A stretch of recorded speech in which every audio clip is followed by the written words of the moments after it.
I have a friend. Oh, shush. They wanted help getting into Warhammer 40,000, and I looked over at my pile of sprues and told them to stop.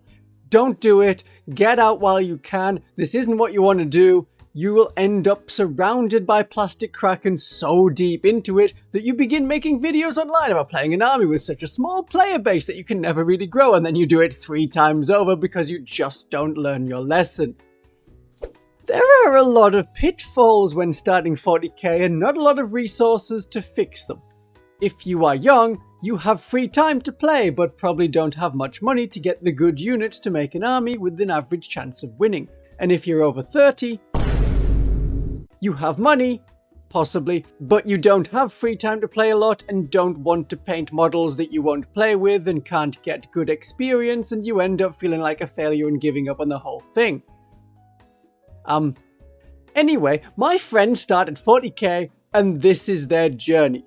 And as we go through the steps, I want to explain the problems they faced and how you can help them to get started with Warhammer 40,000 in the current year.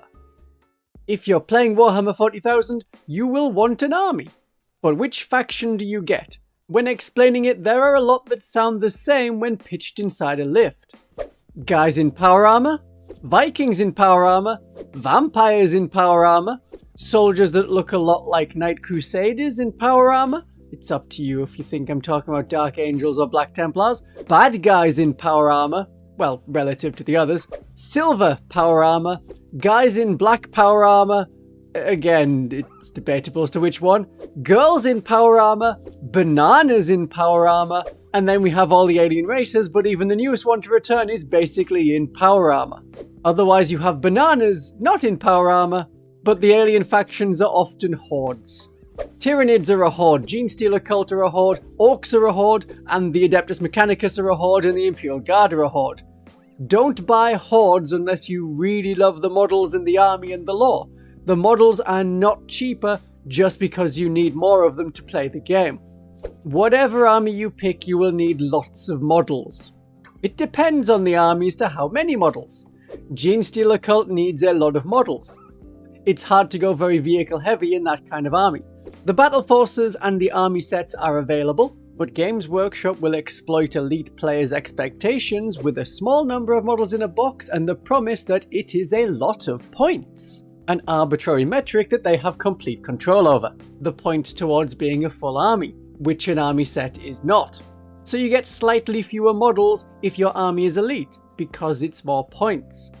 But you can't really win either way. The big boxes are a discount, but also not enough for a horde or elite faction to make an army. Points are arbitrary. Look at the amount of plastic you get for your money and care less about the points per pound.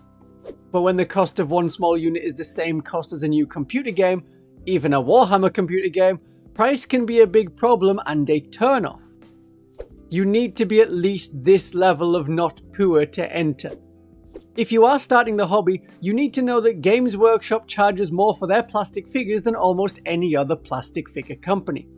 And there are a lot of similar models to the ones Games Workshop sells, and they are cheaper. Maybe you want a lot of Imperial Guard infantry. Get the Desert Dwellers army instead of using Games Workshop models if the box is available. No one you play against will care if you didn't buy brand specific models. Especially for human with gun. Having the model on a Games Workshop size base may be something they care more about, but that is a debate in itself, which I got into, and now there's a long video about it. If you click up in the top right, you can watch that video. And it should also be linked underneath the description of the video. Fantasy armies are easier because there are a lot more fantasy armies on the market. I recommend the Kings of War army sets for the quantity of models per money. Aside from the money, you also have to build these models yourself. Some of them are hard to build. Space Marines are okay, they tend to be pretty easy, and there's more and more monopose sets, so that's good for building, less good for customization. The Adeptus Sororitas Battle Sisters are not easy. The models are very monopose, but so awkward to put together, and they break very easily. If you throw one through the air resistance will break it apart into lots of pieces before it ever hits the wall. You don't need any weapon for home defense, you just need a tiny catapult and a battle system model, and it becomes buckshot by the time it's hit your assailant. You can have 3D printed models. The 3D printed models can snap easier and be harder to fix if they are made of resin instead of Games Workshop plastic. The Games Workshop plastic is of good quality. If you are 3D printing your own parts, you need the space for ventilation, you need the expensive printer, you need the resin, and you need to get good. It's a whole other hobby to learn in itself, so I really don't recommend 3D printing. That takes the money you would have spent to buy the models and puts it into the money you spend on a printer and a lot of time to learn it. Depends what you have more of. My friend got into Adeptus Custodes. You don't need many models. Are they a good army though? That flips every 3 months if they are an army that plays at your skill level -1 or at your skill level +1. That is pretty standard for most armies, except some get neglected for longer, and Space Marines are more often given support because Games Workshop doesn't want their most sold faction to be bad in the meta of the game for very long. The cost of the models is very high, even if you're getting into a faction that doesn't have a lot of models. So I recommend using discount shops, buying things secondhand. If it's still on the sprue, it's still good, and I recommend using affiliates. I have affiliates linked in the description. They will give you the models for less money than you would give to Games Workshop. Oh, and at the same time, you get to support this channel, which I really appreciate. One of the biggest expenses per model are character models. You can and should make the character models out of other bits and kits. Why would one model be £3 in a box, but buying a very similar model by itself is £26? I mean, I say £3, it's more like £7. Oh, and there's probably been another price rise recently as of when you're watching this. So convert your characters. And models aren't the only thing you need to play. There are a lot of add-on books and supplements and so on. You don't need them all. And you can get PDFs free online. I'm not saying you should. I'm not saying it's allowed. I am saying that you can. You also don't need Warhammer subscription services like Warhammer Plus. If you're a new player, they aren't that beneficial to you since they don't come with any rules for your army on them, unless you also buy the physical copy of the book, which comes with a code, and then you can unlock them digitally.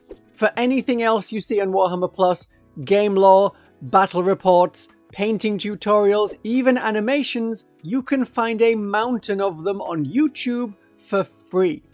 So you should support creators in some way. The models you get in the books, they are not pre-painted despite what you would expect for the price. You will need to prime these models. I really don't think you should be taking paint straight from the pot and trying to put it on the models. So to do that, you want to have them sprayed. The best way to do that is to buy a generic spray can. Doesn't have to be a Games Workshop spray can. Any spray can from a hobby shop will do.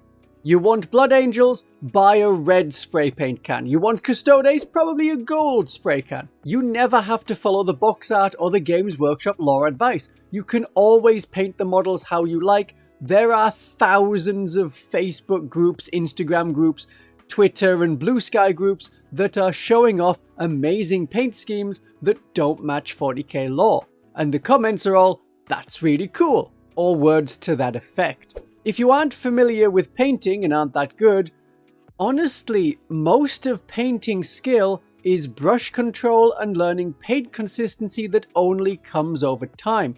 You can't get good at painting very quickly. It does take time to learn. It's like learning how to write for the first time.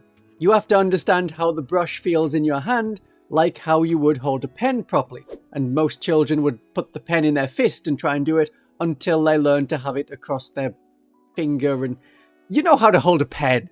A brush is similar for the metaphor purposes. Use the spray can that's going to be the color that most of the model is, then you can add details. Space Marines are a good starter because all of their armor is the same color.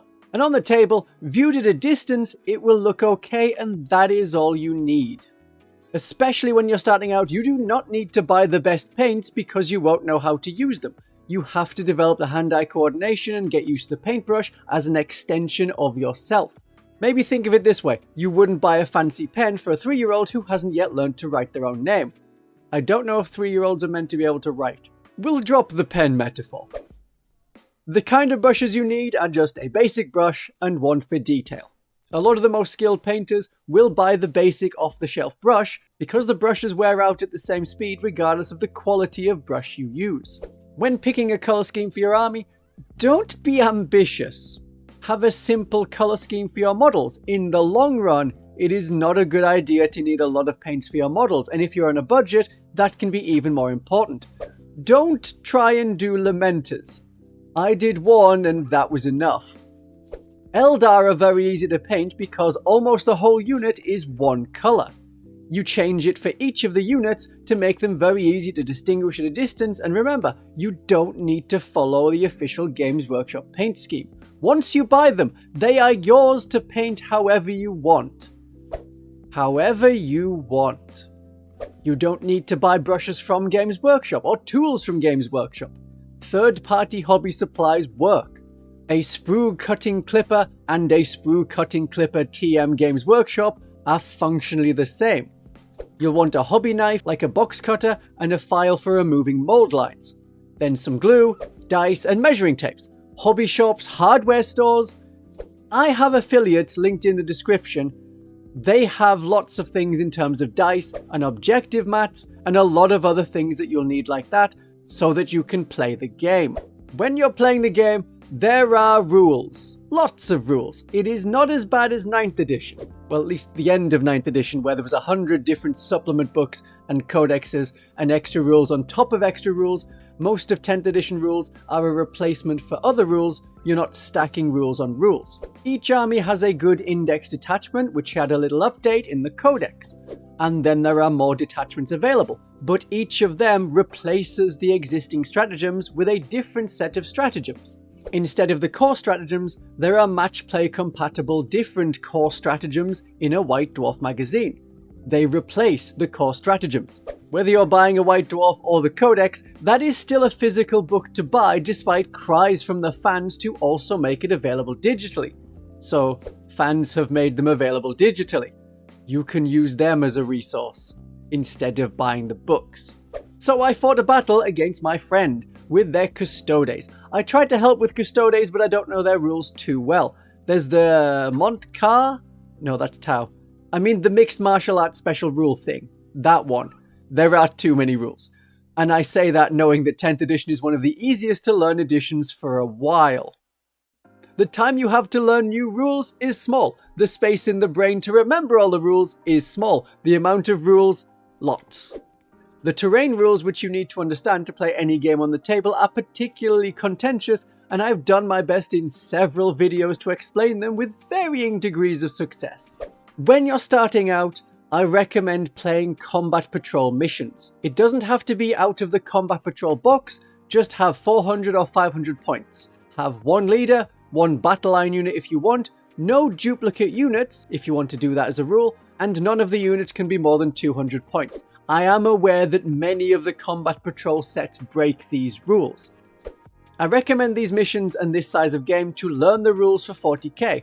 You're not using too many units, you're getting used to objectives and the basics of command points. If you even bother with command points. For the first game, you don't even need army rules. A lot of the faction flavor is in the stats, the things that define a model. So a Battle Sister is toughness 3 with a 3+ save. That is weak in one sense, but tough in another. An Imperial Guardsman is toughness 3 with a 5+ save, so that is weak on weak. Whereas a Space Marine has 2 wounds, toughness 4, and a 3+ armor save, so they're tougher than a Sister and a Guardsman combined. If the new player you're facing is very young, set up the 2 armies 12 inches away, let them go first, and then they can charge or shoot you or both depending on their army specialization, and get to killing. I don't recommend what my friend said. As we were playing a casual game, but with full rules, I was holding back both in terms of what units I committed and how intense to go, and he asked me to go hard, to be rough with him, to show him how intense and punishing a competitive game can be. I said, "You don't want that. You want something gentle and kind to understand the basics." But no, he insisted that I destroy him. So, we were using the Leviathan mission deck. The missions to play 40k come in the White Dwarf magazine, campaign books, and the mission deck, another expense you have to buy. The Pariah Nexus mission deck has been very hard to get for a lot of people, so we were playing the supply drop mission from Leviathan. It was my turn 3, going second. I move blocked him with Neophytes and Gene Stealers, so there was no way he could kill that many models on his turn 4 and still get onto the objective, even with sustained hits karate. I also held on to my secondary mission to capture the enemy outpost. As my opponent failed to score any victory points in his turn 4, in my turn 4, I set up a unit of Neophytes that had been waiting in Cull Ambush onto his home objective, which he had abandoned because it doesn't give you primary mission victory points. On my turn 4, I scored both primary objectives in No Man's Land, 8 points each, and arrived from reserve on his home objective, and scored capture enemy outpost, and those Neophytes were also able to score 5 victory points for teleport homers, which is the other secondary mission I drew. I scored 29 points in one turn, more than he had scored in the game. If I had drawn Cleanse or behind enemy lines, I could have also maxed out them for victory points. From the look on his face, I decided the safe word was necessary and went very easy on him for the remainder of the game. So the moral is, go easy on new players. Take it as an opportunity to play your fluffiest lore-focused list. Anyone can crush a new player. A true test of skill is to almost lose and then win by a very small number of victory points. That is where the master is. Most new players expect to lose their first game, so if you can confirm their expectations, don't make them feel awful about it, and have fun, that is what a truly great player will do.